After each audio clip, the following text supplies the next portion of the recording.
In this quick video, I will show you how to transfer from Coinbase to Bybit step by step. So the first step is to go to coinbase.com, then log in. Once you have logged in, go to the left side here, and then click My Assets. And then choose what token you're going to transfer. So for example, Ethereum, click Send and Receive Sub, go to bybit.com. Then once you have logged in, go to Assets here, and click Funding Account or Spot Account. And then click deposit here on Ethereum. Click here and switch to ERC20.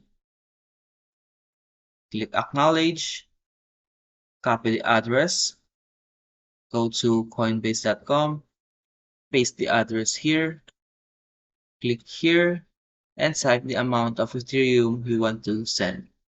So for example, I want to send the maximum amount. Click send all, click continue, and then click here. Make sure that you are using Ethereum network because we are using Ethereum network in Bybit. Then click send now and wait for the transactions to be completed.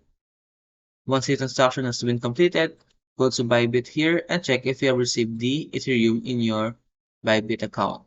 And if you have any questions about how to transfer from Coinbase to Bybit, leave a comment below.